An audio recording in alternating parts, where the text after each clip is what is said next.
May it please the court. Good morning. I'm Mark Stubb, counsel for the appellant. I would request 5 minutes for rebuttal. Okay.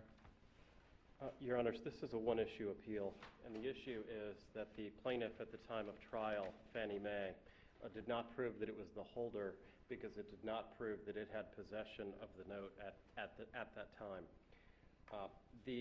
No employee of Fannie came to trial, so it's very clear that Fannie's argument that it was in possession of the note at the time of trial was based on what this court coined the term constructive possession in its decision in Fan in 2016. The concept of constructive possession was also discussed in this court's Rosa decision as well. And in Fan, this court made clear that it's certainly possible for a foreclosing plaintiff to prove possession via constructive possession if its servicer possesses the note as an agent on its behalf. And in Fan, this court explained how that concept of agency gets proven. In Fan, the agency was proven because there was unobjected to testimony from the servicer that it was an agent for the plaintiff, that it was authorized to hold the note as an agent for the plaintiff, and that sort of thing. And this court explained how that testimony without objection proved the agency relationship.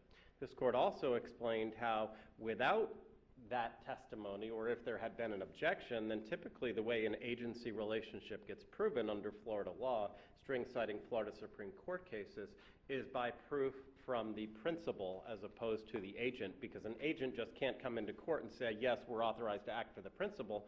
The proof has to come from the principal itself. Well, so here, and of course in the Rosa decision, where the servicer had possession of a blank endorsed note, even where the note was blank endorsed, this court reversed a foreclosure judgment because there was no proof of constructive possession. The servicer possessed the note, but where it didn't do so as an agent of the plaintiff, then there was no constructive possession. And so that's Let me ask this question.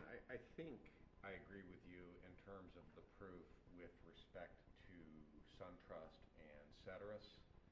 I'm less clear with respect to the lawyers, and the reason for my lack of clarity, I think, is that, you know, ordinarily when a lawyer shows up for a client in court, you know, with the exception of settlement agreements and a couple of other things, we assume that the lawyer's act is the act of the client, right? And I'm wondering why that assumption wouldn't hold here. Well, I appreciate the question. I think that frames the issue perfectly, because I agree that there was no evidence of an agency relationship for either SunTrust or Ceteris as of trial, and I think it's telling my opponent doesn't even argue otherwise. Their argument instead is, well, counsel possessed the note as an agent for Fannie Mae at the time of trial. There are several reasons why that argument cannot carry the day. The first is that argument was waived because it was not advanced at trial at all.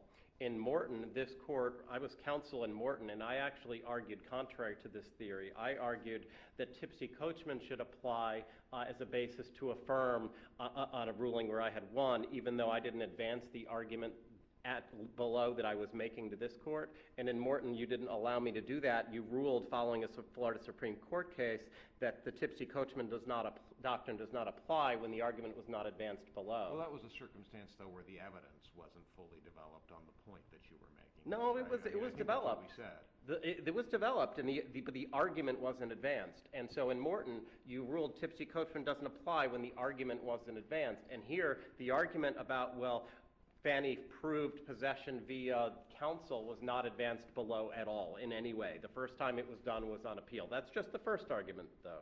Okay. So I filed a notice of supplemental authority on Morton. It cites the Florida Supreme Court case.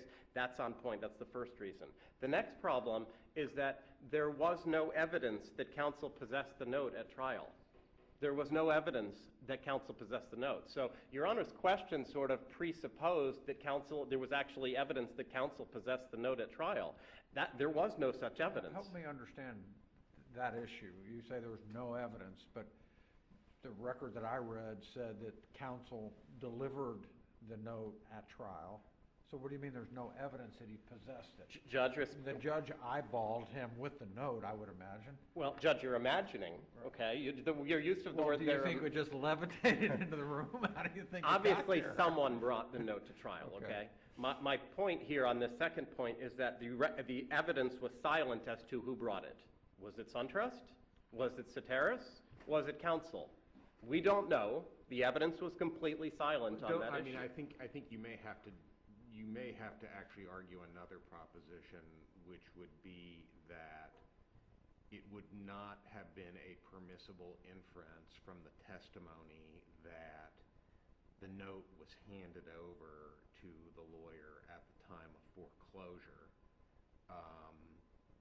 at the time the original complaint was filed, to say it stayed there at the time of this trial, right? Here's why that can't be, okay? First, because counsel tried to argue, and actually there was testimony elicited at one point that the note was delivered to counsel before the suit was filed, and then they testified it remained there throughout. But that latter part, that it remained with counsel throughout, was stricken. So my opponent argued in the answer brief that the evidence showed that it remained with counsel throughout, but that testimony was stricken because there was no documents establishing that. And let me do even better than that, okay? We know from this record that it did not remain with counsel throughout. Why? Because even if you accept that the note was given to counsel before the suit, the note wasn't endorsed then. The note attached to the original complaint wasn't endorsed, and attached to the amended complaint was not endorsed. The endorsement, nevertheless, is there at trial. Well, if the note remained at counsel's office through trial, then how did that endorsement show up? I struggle to imagine that counsel's office is stamping endorsements on notes, and there was no evidence to answer that question. I think it's pretty clear that the fact that the endorsement shows up for the first time after the filing of the amended complaint, not on the original complaint or the amended, indicates that the note did not remain in counsel's possession throughout the duration of the case, and indicates that there was no evidence that counsel brought the note to trial as opposed to anyone else. Now, so one, the issue is waived. You can't apply tipsy coachman. Two, there was no evidence that counsel possessed the note at the time of trial or brought it. And I agree it didn't levitate, but the evidence is just as consistent with Ceteris or SunTrust bringing the note as it is with counsel. You have two other witnesses who came there, and the record just didn't show who brought it. Now, even if you disagree with all of that, okay, and this goes back to answering Your Honor's question a few minutes ago, even if counsel had possessed the note, counsel's mere possession of the note does not ipso facto create an agency relationship sufficient for constructive possession to apply. That's the position my opponent wants you to accept. Well, we're counsel of record, so therefore we're the agent for purposes of constructive possession. That's not the law. There is no case that says that. And if you look closely at the Slepin case, which I cited in my brief, that's from the first DCA in 2007.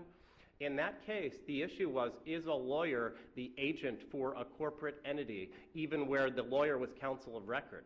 And the First District followed two Florida Supreme Court decisions that I also rely on, one called Goldschmidt and one called Villazon, in concluding that the lawyer's mere appearance as counsel of record does not create an agency relationship with that corporate entity.